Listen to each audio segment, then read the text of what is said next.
एक महत्वपूर्ण सेक्टर है सिविल एविएशन, लेकिन सरकार गंभीरता से उस पर नहीं देख रही है। सब कुछ बेच दिया है। एयरपोर्ट्स हो, एयर इंडिया जैसे हमारे नेशनल कैरियर हो, आपने सबका निजीकरण किया है। तो सरकार को लगता है कि हमारी जिम्मेदारी खत्म हो गई। अगर आपकी जिम्मेदारी खत्म हो गई तो आपके मंत्री एक्सीडेंट के बाद कैमरा लेकर क्यों भाग रहे वहां? प्रधानमंत्री क्यों आ रहे? 300 लोगों की मौत हुई है, उसमें सरकार जिम्मेदार है, सिविल एविएशन मिनिस्टर जिम्मेदार है, डीजीसीए जिम्मेदार है, एटीसी जिम्मेदार है। आज भी आप देखिए जो आंकड़ा आ रहा है, एटीसी डीजीसीए में 50% स्ट्रेंथ कम है काम करने वालों में। इसका मतलब सरकार उससे गंभीरता से नहीं ले रहा और एक्सीडेंट हो गया, मेंटेनेंस में ध्यान नहीं है। जो हवाई जहाज का मेंटेनेंस होना चाहिए वो ठीक से नहीं हो पा रहा है। ये मैं बार बार हम बोल रहे हैं। मैंने उस कमेटी पे, स्टैंडिंग कमेटी पे काम किया है, मुझे मालूम है मुंबई में क्या हो रहा है, अहमदाबाद में एयरपोर्ट पे क्या है, दिल्ली एयरपोर्ट पे क्या है, मेरे पास पूरी जानकारी है। तो अगर ये लोगों की जान से खेलने का काम चल रहा है इस तरह से, तो मुझे लगता है जो एक्सीडेंट हुआ है उसकी जिम्मेदारी सरकार को लेनी पड़ेगी। जांच हो जाएगी, चलती रहेगी, जांच से कुछ निकलने वाला नहीं। मैं एक बात जरूर कहना चाहता हूं कि ये एक्सीडेंट है, एक्सीडेंट को कोई रोक नहीं सकता, परंतु 365 दिन और अस्पताल गए, जहां जो इलाज जिनका हो रहा है घायलों का, उनसे मिले, उनके परिवारजनों से मिले, और उसके बाद क्रैश साइट पर गए। आपने देखा कि कांग्रेस अध्यक्ष ने कुछ बातें बड़ी स्पष्ट तौर पे कही हैं। उनसे सवाल भी पूछा गया तो कॉम्पेंसेशन के विषय में भी उन्होंने खुलकर कहा कि सरकार को कॉम्पेंसेशन पे भी सोच विचार करना चाहिए, और उम्मीद ये जाहिर की कि ब्लैक बॉक्स अब मिल गया है, तो अब सब कुछ स्पष्ट होना चाहिए अगले कुछ दिनों में कि क्या कारण रहे। ये ऐसी त्रासदी है जो भारत भुला नहीं पाएगा। बहुत लोगों ने, इनोसेंट लोगों ने अपनी जान गंवाई, उनका कोई कसूर नहीं था। और साथ में कांग्रेस पार्टी का ये मानना है कि सरकार को बहुत संवेदनशीलता दिखानी चाहिए, अपनी शब्दों में भी, अपने विचार में भी और अपने आचार में भी।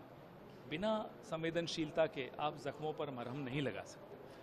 तो हम उम्मीद करते हैं कि गृह मंत्री हों, प्रधानमंत्री हों, दोनों गुजरात के ही हैं, पूरी संवेदनशीलता से वो आने वाले कुछ दिनों में अपना रवैया रखेंगे, और जो जिनकी मृत्यु हो चुकी है उन परिवारों को भगवान शक्ति दे, साहस दे, इस त्रासदी को झेलने की ताकत दे। पवन जी, लगता है जांच का आदेश जो दिया है बोइंग में, उसको लेट किया है, पहले देते तो ये घटना न बनती। काफ़ी सवाल उठ रहे हैं, उन सवालों पे आने वाले दिनों में बात करेंगे हम सब, क्योंकि अभी माहौल ऐसा है, गम का माहौल है, सब परेशान हैं, लोगों के मन में दुख है। तो अभी ये सवाल जो आपके मन में है, कईयों के मन में है, उसके जवाब भी सही वक्त पे दिए जाएंगे। इंक्वायरी कमेटी की जो कॉम्पोजिशन है, कौन कौन है उस इंक्वायरी कमेटी में, उस पर भी कई लोग सवाल उठा रहे हैं कि विशेषज्ञ कौन है उसमें। तो ये सब सवालों के जवाब आने वाले दिनों में हम जरूर देंगे। सर, इसके अलावा एक अलग क्वेश्चन है, व्हाइट हाउस ने मना कर दिया है foreign military leader including Asim Munir जो पाकिस्तान के अभी इस माहौल में हम जहां खड़े हैं अहमदाबाद में, अभी इस माहौल में मुझे लगता है और कोई बात करना उचित नहीं है।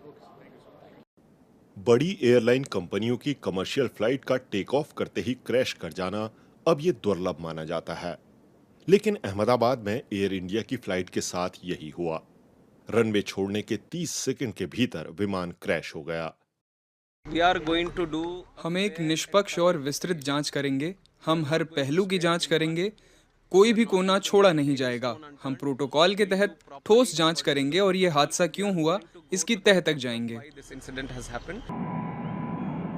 अमेरिकी विमान निर्माता कंपनी बोइंग के 787 ड्रीमलाइनर विमान का ये पहला क्रैश है।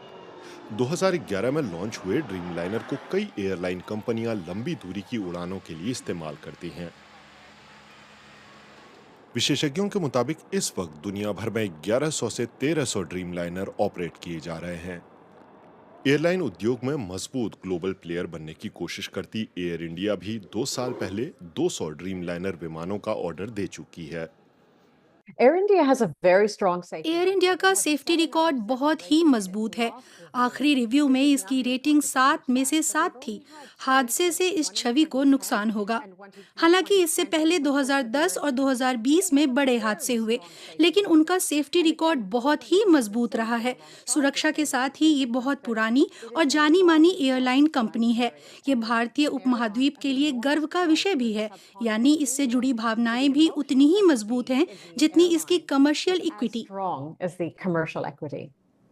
अमेरिका के national transport safety board (NTSB) और ब्रिटेन ने अपने जांचकर्ताओं की टीमें अहमदाबाद भेजी हैं। बोइंग कंपनी और ड्रीम लाइनर का इंजन बनाने वाली कंपनी GE ने भी अपनी इन्वेस्टिगेशन टीमें भारत रवाना करने का ऐलान किया है। जाहिर है कि जांच चल रही है। हमने इन्वेस्टिगेशन टीम रवाना कर दी है। हम जितनी जल्दी हो सके इस पर अपडेट देंगे। हम निश्चित रूप से भारतीय एजेंसियों के साथ काम कर रहे हैं ताकि तथ्य सामने लाए जा सकें। प्रभावित लोगों के परिवार या मित्रों से मैं कहूंगा कि वे कृपया विदेश मंत्रालय से संपर्क करें। क्रैश साइट पर विमान की टेल, एक विंग या डैना काफी हद तक ठीक-ठाक हालत में मिले हैं। इनके साथ ही इंजन का एक हिस्सा और पहियों से जुड़ा सिस्टम यानी लैंडिंग गियर का एक सेक्शन भी जांच में काफी मदद करने वाली स्थिति में है। हादसे से पैदा हुई स्तब्धता के बीच भारत समेत कुछ देशों से दुर्घटना में जान गंवाने वाले लोगों से जुड़ी खबरें आ रही हैं। क्रैश क्यों हुआ और क्या इंसानी सावधानी से इसे टाला जा सकता था, ये जानने का अधिकार उन सबको है जिनके प्रियजनों को अब अहमदाबाद नाम टीस देता रहेगा।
किसी ऐसे दुख के वक्त कोई भी क्रेडिट लेने का भागदौड़ नहीं करना चाहिए।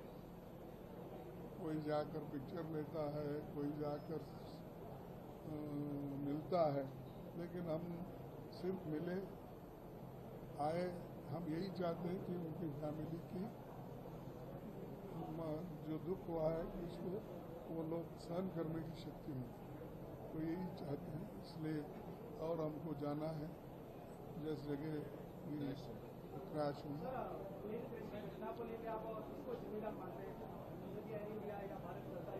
नहीं, अब ब्लैक बॉक्स मिलने के बाद उसमें क्या क्या निकलता है देख लेंगे, क्योंकि अब ऑन द स्पॉट किसी को ब्लेम करना ठीक नहीं, क्योंकि ऐसे वक्त में जब लोग अभी हादसे से बाहर नहीं है तो अभी दुख में है, तो पहले ये तो ठीक होने दो।